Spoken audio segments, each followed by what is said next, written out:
दिल्ली के मुख्यमंत्री अरविंद केजरीवाल को एक के बाद एक झटके लग रहे हैं। शराब घोटाले में तिहाड़ में बंद केजरीवाल के बाहर आने की तारीख आगे ही बढ़ती जा रही है। अरविंद केजरीवाल के खिलाफ ईडी और सीबीआई दोनों ही एजेंसियां जांच कर रही हैं। केजरीवाल को राहत मिलती नजर नहीं आ रही है, बल्कि खटाखट अंदाज में झटके लगते जा रहे हैं। देखिए, कल हाई कोर्ट ने जमानत पर रोक बरकरार रखी। हाई कोर्ट ने राउज एवेन्यू कोर्ट के फैसले पर सवाल उठाए। कल रात ही सीबीआई ने केजरीवाल से पूछताछ की। सुबह सीबीआई ने केजरीवाल को अरेस्ट कर लिया। सीबीआई ने केजरीवाल को कोर्ट में पेश भी कर दिया। केजरीवाल ने सुप्रीम कोर्ट से जमानत पर रोक के खिलाफ याचिका वापस ली। यानी केजरीवाल के लिए आगे की राह मुश्किल होती जा रही है। अरविंद केजरीवाल अभी तक ईडी की गिरफ्तारी के बाद न्यायिक हिरासत में थे। अब सीबीआई ने भी केजरीवाल को गिरफ्तार कर लिया है। सीबीआई ने केजरीवाल को कैसे गिरफ्तार किया और कल रात क्या हुआ, वो आगे आपको बताऊंगा। लेकिन अभी ये देखिए कि राउज एवेन्यू कोर्ट ने केजरीवाल को 3 दिन की सीबीआई रिमांड पर भेज दिया है। सीबीआई ने केजरीवाल की 5 दिन की रिमांड मांगी थी कोर्ट से।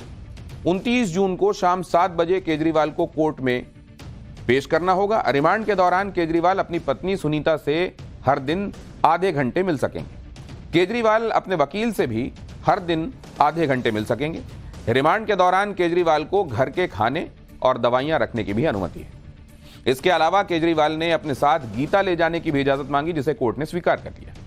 केजरीवाल को अरेस्ट करने की खबरें कल रात से ही आने लगी थी। आम आदमी पार्टी के नेताओं ने हंगामा मचाना शुरू कर दिया था कि केजरीवाल को सीबीआई अरेस्ट कर सकती है। आपको बताते हैं कि इस मामले में कल क्या हुआ था। कल सीबीआई ने तिहाड़ में केजरीवाल से पूछताछ की। शराब घोटाले में केजरीवाल के रोल के बारे में पूछा। सीबीआई ने केजरीवाल का बयान भी दर्ज किया। कल ही सीबीआई ने केजरीवाल को कोर्ट में पेश करने की इजाजत भी ले ली। केजरीवाल को आज सुबह कोर्ट में पेश किया गया। उस समय तक सीबीआई ने केजरीवाल को अरेस्ट नहीं किया था। जैसे ही कोर्ट की कार्रवाई शुरू हुई, केजरीवाल के वकीलों और सीबीआई के वकीलों में जोरदार बहस शुरू हो गई।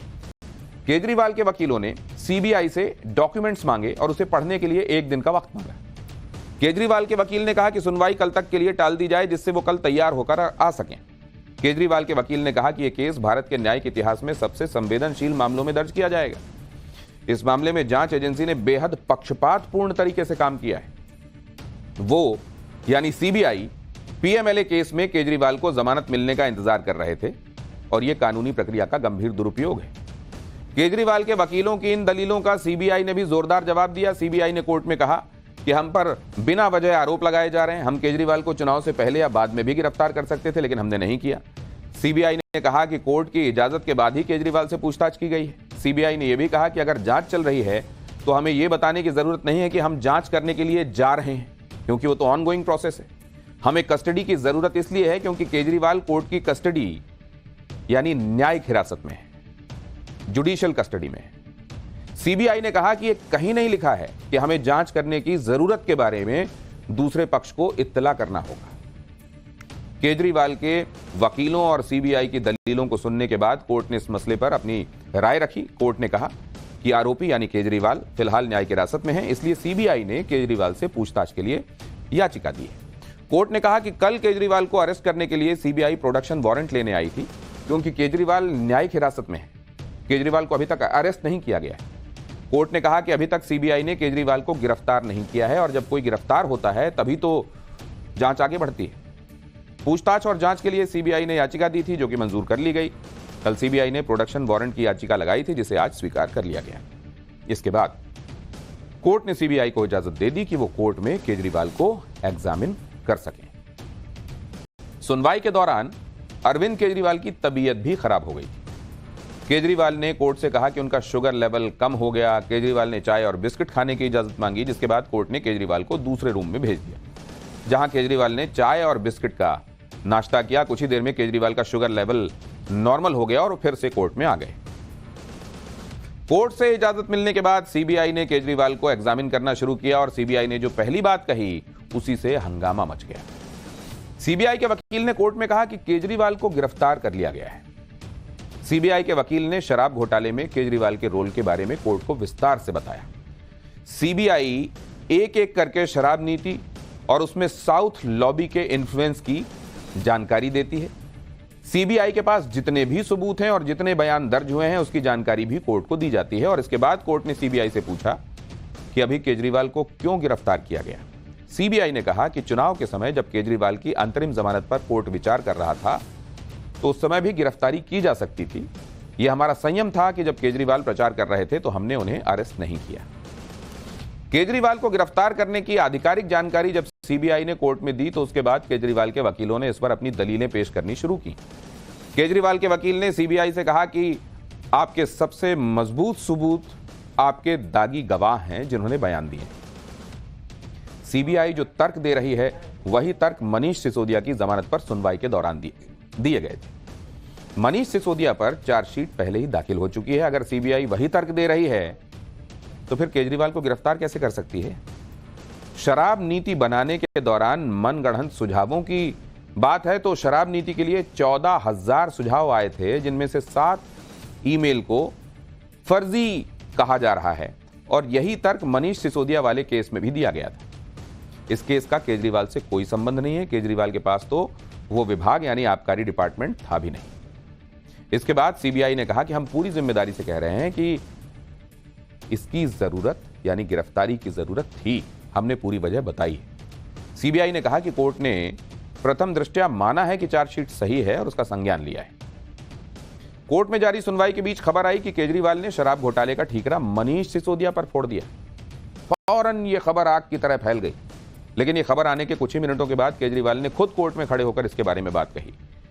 मीडिया में सीबीआई सोर्सेस के हवाले से चल रहा है। उन्होंने कहा कि उन्होंने यानी केजरीवाल ने शराब घोटाले का सारा दोष मनीष सिसोदिया पर लगा दिया है। केजरीवाल ने कहा कि उन्होंने ऐसा कोई बयान नहीं दिया है कि मनीष दोषी हैं। केजरीवाल ने कहा कि मनीष सिसोदिया निर्दोष हैं, आम आदमी पार्टी निर्दोष है और वो खुद भी निर्दोष है। केजरीवाल ने कहा कि इसका प्लान हमें मीडिया में बदनाम करने के लिए इस तरह का प्लान बनाया गया है। इसे रिकॉर्ड किया जाए कि सीबीआई सोर्स ये सब मीडिया में न चलवाएं। केजरीवाल ने कहा कि इनका यानी सीबीआई का प्लान यह है कि फ्रंट पेज पर हेडलाइन बने कि केजरीवाल ने अपना ठीकरा सिसोदिया पर फोड़ दिया। ये यानी सीबीआई केस को सनसनीखेज बना रहे हैं। इसे स्पष्ट करने की अब जरूरत नहीं है क्योंकि यह सब दिखाई दे रहा है। यह टॉप हेडलाइन होगी, सारे अखबारों की यह हेडलाइन होगी और इनका मकसद ही इस तरह की सनसनी को फैलाना है। केजरीवाल के इस बयान के बाद कोर्ट ने कहा कि मीडिया की यही दिक्कत है कि वो टुकड़ों में खबर चलाता है, लेकिन मीडिया पर हम कंट्रोल नहीं करते। हम कंट्रोल मीडिया पर नहीं कर सकते। केजरीवाल को सीबीआई ने गिरफ्तार किया तो इस पर आम आदमी पार्टी भड़क गई। केजरीवाल की पत्नी सुनीता केजरीवाल ने सोशल मीडिया पर लिखा कि 20 जून को अरविंद केजरीवाल को बेल मिली, फौरन ईडी ने स्टे लगवा दिया। अगले ही दिन सीबीआई ने अक्यूज्ड बना दिया और आज गिरफ्तार कर लिया। पूरा तंत्र इस कोशिश में है कि बंदा जेल से बाहर ना आ जाए। ये कानून नहीं है, ये तानाशाही है, ये इमरजेंसी है। आम आदमी पार्टी के सांसद संजय सिंह ने तो केजरीवाल की गिरफ्तारी को आपातकाल बता दिया। संजय सिंह ने कहा कि पीएम मोदी इमरजेंसी की बात करते हैं, लेकिन इससे बड़ा आपातकाल नहीं हो सकता कि एक सीएम के खिलाफ इस तरह से साजिशें हो रही हैं। सुनिए संजय सिंह। कल आपातकाल का रोना रो रहे थे भारत के प्रधानमंत्री। मैं समझता हूं इससे बड़ा आपातकाल कोई नहीं हो सकता। एक मुख्यमंत्री को जिसको पीएमएलए के मामले में जमानत मिल गई, हाई कोर्ट में ईडी पहुंच के जमानत रुकवा देती है और जब वो मामला सुप्रीम कोर्ट में विचाराधीन होता है, उसके ठीक पहले सीबीआई उन पर झूठा मामला बनाकर गिरफ्तार करने पहुंच जाती है। इससे बड़ा आपातकाल की स्थिति कोई नहीं हो सकती। तो अब एक सवाल यह भी है कि शराब घोटाले में ईडी और सीबीआई की जांच में क्या अंतर है, क्योंकि आप भी सोच रहे होंगे कि जब शराब घोटाले में केजरीवाल को ईडी पहले ही अरेस्ट कर चुकी है तो सीबीआई ने क्यों अरेस्ट किया। आपको शराब घोटाले में ईडी और सीबीआई की जांच का फर्क बताता हूं। ईडी शराब घोटाले में मनी ट्रेल की जांच कर रही है, सीबीआई भ्रष्टाचार और रिश्वत की जांच कर रही है। ईडी के मामले में जमानत के लिए 2 शर्तें पूरी करनी आवश्यक हैं। सीबीआई के मामले में जमानत के लिए ऐसी कोई शर्त नहीं। ईडी के केस में आसानी से जमानत नहीं मिलती। सीबीआई के केस में ईडी की तुलना में जमानत आसान है, लेकिन कोर्ट मेरिट पर जमानत तय करती है। केजरीवाल की गिरफ्तारी और सीबीआई रिमांड मिलने के बाद आम आदमी पार्टी बीजेपी और मोदी सरकार पर आरोप लगा रही है। जबकि बीजेपी का कहना है कि आम आदमी पार्टी को तो कांग्रेस और राहुल गांधी से सवाल पूछना चाहिए, क्योंकि सीबीआई जिस शिकायत पर कार्रवाई कर रही है वो तो कांग्रेस ने ही की थी। बीजेपी ने कहा कि संजय सिंह, सौरभ भारद्वाज कांग्रेस से पूछें कि गठबंधन में होने के बाद भी कांग्रेस ने केजरीवाल के खिलाफ शिकायत वापस क्यों नहीं ली। सौरभ भारद्वाज, आतिशी मार्लेना, संजय सिंह, इन सबको कांग्रेस से पूछना चाहिए, क्योंकि सीबीआई जिस शिकायत पे काम कर रही है वो कांग्रेस ने ही की थी। तो अब इनको ये पूछना चाहिए राहुल गांधी से कि आपने हमारे साथ जब अलायंस किया था तो फिर इस शिकायत को वापस क्यों नहीं लिया था। सीबीआई तो कार्रवाई कर रही है, और अगर आपने अपराध किया है तो जांच एजेंसी अपना काम करेगी, और हर अपराधी को उस जांच के लिए तैयार भी रहना चाहिए। यानी केजरीवाल की मुश्किलें खटाखट बढ़ती जा रही।